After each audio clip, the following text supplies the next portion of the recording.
बारिश की हल्की बूंदी शहर की सड़कों को धो रही थीं, जैसे माजी के दिख भी धुल जाना चाहते हूँ। अरहम दानिश तैमूर खामोशी से बस स्टॉप पर खड़ा था, आंखों में एक ऐसा बोझ लिए जो लफ्ज़ों में बयान नहीं हो सकता। वो शख्स जो कभी ख्वाब देखने पर यकीन रखता था, आज खुद अपने वजूद से सवाल कर रहा था।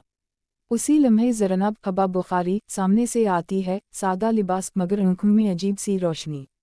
वो ठिठक कर अरहम को देखती है, जैसे कोई पुराना ज़ख्म एक लम्हे में ताज़ा हो गया हो। ये पहली मुलाकात नहीं थी, मगर तकदीर ने दोनों को एक अजनबी मोड़ पर ला खड़ा किया था। ज़रनाब की ज़िंदगी ने उसे सिखाया था कि टूटकर भी मुस्कुराया जा सकता है, जबकि अरहम ने सीखा था कि मजबूत दिखने वाले लोग अंदर से सबसे ज़्यादा खाली होते हैं।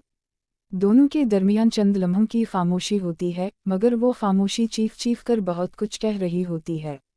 अरहम का लहजा सख्त मगर टूटा हुआ है। उम्मीद रखना सबसे बड़ी गलती है, क्योंकि उम्मीद आखिर में इंसान को अकेला छोड़ देती है।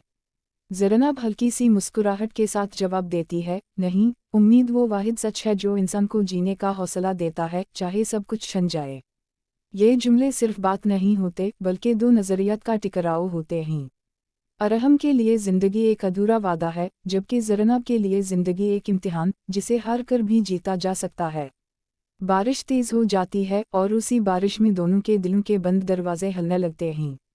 एपिसोड के इख्तिताम पर अरहम पहली बार किसी के सामने अपनी आँखें झुकाता है और ज़रनाब पहली बार महसूस करती है कि शायद इसकी उम्मीद किसी और के अंधेरे को रोशनी दे सकती है। ये कहानी सिर्फ मोहब्बत की नहीं, बल्कि खुद को दोबारा खो जाने की है। यही है ड्रामा उम्मीद का आगाज़।